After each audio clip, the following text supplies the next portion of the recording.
दोस्तों नमस्कार। आज मैं कई पॉइंट्स पे ना जो बहुत लोगों के बहुत सारे सवाल होते हैं उनको मैंने लिख लिया। आज मैंने शुरू करते हैं कि एक एक पॉइंट पे बातें करना, जिन लोगों के सवाल होते हैं उनको जवाब। जैसे एक सवाल होता है कि अ, अवतारी की ज़रूरत कैसे महसूस होती की ज़रूरत है।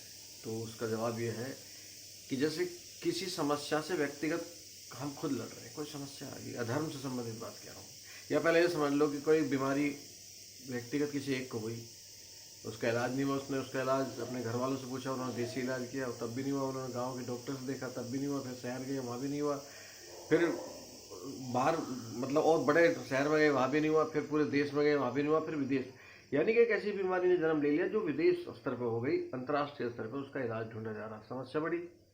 वैसे ही अधर्म की बात है, कोई समस्या आई अधर्म से संबंधित, जहाँ पर लगा यार भगवान कुछ कर क्यों नहीं रहे हैं, वो आपने व्यक्तिगत आई, घर वालों को बताई, उन पे भी नहीं हल हो पाई, कुटुंब में बताई, उन पे भी हल नहीं हो पाई, गांव वालों से प्रधान जी को बताई, वहाँ हल नहीं हुई, फिर जिले में बताई, फिर राज्य में बताई, फिर आपने वो देश में भी समस्या बढ़ गई, फिर अंतर्राष्ट्रीय बढ़ गई। जब समस्या ऐसी हो जाए उसे अधर्म कहते हैं कि अंतर्राष्ट्रीय स्तर का हो गया मामला, तब उसको निपटाने के लिए, समस्या को हल करने के लिए, अधर्म को मिटाने के लिए खुद ही अवतारी शक्तियाँ धीरे धीरे, जैसे समस्या बढ़ती रहती है तो उसके साथ साथ अवतारी शक्तियाँ भी बढ़ती रहती हैं। प्रकट होना एक अलग चीज़ है, वो धीरे धीरे उनके रूप भी प्रकट, कोई रिसर्च कर रहा है, कोई लेबोरेटरी में जा रहा है, कोई टीचर के रूप में समझा रहा है, तो वो शक्तियाँ जैसे जैसे समस्या आ रही है शक्तियाँ भी साथ साथ चल रही हैं, वो हल नहीं निकल रहा। तो हल जाके एक विशेष रूप से अवतारी एक शक्ति उत्पन्न होती है, हम आपकी तरह ही वो इंसान रूप में आते हैं, और वो इस हद तक लेवल तक पहुंच जाती है कि फिर वो उसका स्तर ऐसा हो जाता है कि अब तो प्रकट होना ही चाहिए, ताकि इस विश्व स्तरीय समस्या होगी। ये मैं सिर्फ मानव समाज की बात कर रहा हूँ। एक सवाल दूसरा आता है कि भाई जब कृष्ण थे और अभी कल्कि नजर नहीं आ रहे हैं, तो इसके बीच में कौन है। ये बहुत लोगों का सवाल था, ये सवाल मेरा खुद भी था 11 साल पहले कि भाई अब कहाँ है कल्कि, तब आएंगे जब वो कलयुग का एंड होगा, धर्म होगा, इस तरह की बातें करते थे।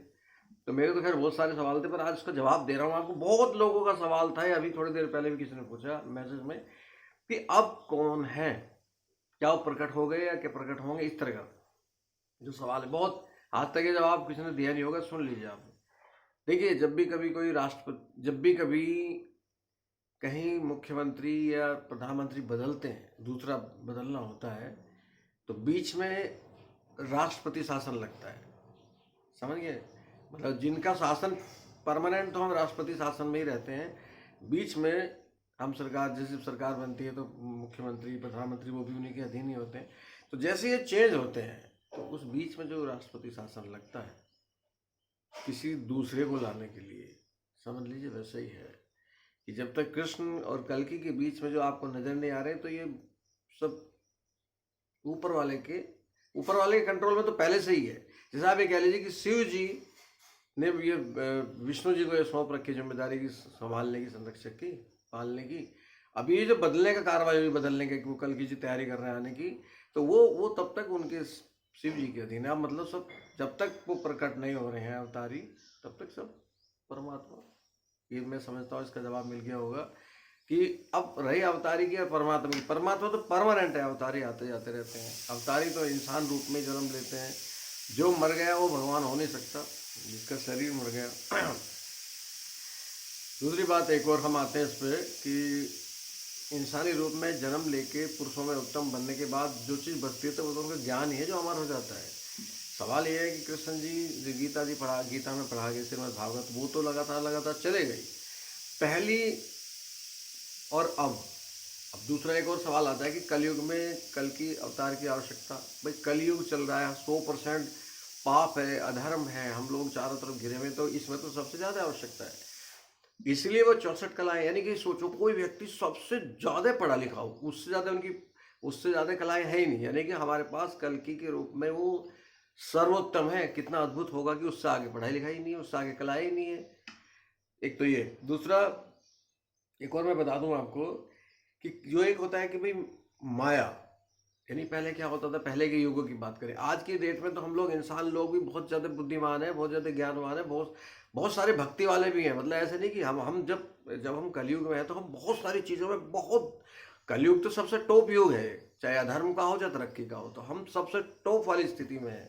अब जैसे देखो पहले क्या होता था कि भाई माया माया पर, भक्ति पे और ज्ञान पे, इन चीज़ों पे बाद में बनाऊंगा अलग से, परंतु अभी बता दूं पहले माया क्या होता है, प्रेम, पैसा, शरीर, हवस, ये माया हुआ करती थी पहले। अब माया में कलयुग में ये तो है, सब चीज़ें हैं, इसके साथ एक नाम जुड़ गया मशीन, यानी कि कंप्यूटर, मोबाइल, ये जहाँ जहाँ कार, ये वो जितनी चीज़ें हम मशीनों के आसपास घिरे हुए, अब हमारी माया मोह में एक मशीन माया भी हो गई है। अभी आप एक बटन दबा दो, आपके बैंक भी रुक जाएंगे, ट्रेन भी, हवाई जहाज सब अपना रुक जाएंगे वहीं, जब तक वो इंटरनेट काम नहीं करेगा। तो ये मशीन से घिर गए, ये भी एक माया है, इसने तो बिल्कुल चारों तरफ से हमें घेर ही लिया है। हम इंसान ही ना हो के मशीन ही हो गए। दूसरा एक था मोक्ष के बारे में, जल्दी जल्दी बता रहा हूँ आज आपको। देखो मोक्ष की जरूरत किस है? मोक्ष की जरूरत उसे है जिसे पता होगी यार मोक्ष भी चाहिए, उसे ही तो जरूरत है। और जिसे नहीं पता जरूरत उसे भी है, मगर उसको उतना कष्ट नहीं है इस बात का कि मोक्ष नहीं मुझे मिल रहा है। मोक्ष की जरूरत हर ज्ञानी व्यक्ति को, जो भी ज्ञानी है ना उसको मोक्ष चाहिए। और जो ज्ञानी से थोड़ा आगे बढ़ के भक्त बन गया, समझ लीजिए मोक्ष मिल गया उसको। भक्त मोक्ष, ज्ञानी से भक्त बनने तक की जो प्रक्रिया है उसी मतलब स्पेशल बन गया, विशेष मोक्ष मिल गया। दूसरा है, एक और बहुत खूबसूरत बात सुनिए, आज मैं लिख के लाया हूँ ताकि वही सीधी कहे जाए कि जब जब धर्म की हानि होती है मैं तब आता हूँ। ईश्वर कहते हैं अवतार के रूप में अधर्म मिटाने के लिए। कभी ये नहीं कहते मैं दुख मिटाने के लिए आया हूँ या सुख देने के लिए आया हूँ, कि मैं दुख मिटाने आया, दुख नहीं, अधर्म। अधर्म बहुत सारे दुखों का, तकलीफों का कारण है। तो दुख नहीं कहते, अधर्म मिटाने, धर्म की रक्षा करने। धर्म में सब है हमारा, नैतिक संस्कार, सुख, सब चीजें, ठीक। दूसरा 25% अधर्म था द्वापर में जो कृष्ण थे, अब 100% है, क्योंकि हमें बताई गई कि भाई 16 कलाएं थी, अब 64 कलाएं हैं। 4 गुनी कलाएं होगी तो 4 गुना धर्म भी तो बढ़ गया। तो 4 गुना जो अधर्म बढ़ा है, उनकी अवतार की क्यों जरूरत है कल के रूप में, उस तरह से वो और अब, उनमें और अब में इतना अंतर है कि जो मशीनी युग हुआ है 75% जो हमारा धर्म हुआ है, वो टोटल एक मशीनों के कारण ज़्यादा है। तो इसमें जो अलग टाइप का अवतार, उनको आध्यात्मिक के साथ साथ दूसरे टाइप का भी होना जरूरी है टेक्निकली, कि जो इन चीज़ों को वो आध्यात्मिक रूप से बता सकें। देखो परिवर्तन तो आध्यात्मिक ही आएगा, ये तो क्लियर ही बात है। हमारी गीता हो या कुछ भी ले ले, वो जो परिवर्तन है वो आएगा ज्ञान से ही, वो अध्यात्म से ही आएगा, मगर वो पता होगा उसको, टेक्निकल सारी चीज़ें, तभी तो बता पाएंगे। ये मशीनों से रिलेटेड जो चीज़ें हैं, इसलिए कल्कि का 64 कलाओं का संपूर्ण ज्ञान होना जरूरी है कि वो कैसे इन बातों का हल बताएंगे। 75% जो मशीनों से घिर गए हैं, यहाँ से भी तो हमें आज़ादी चाहिए।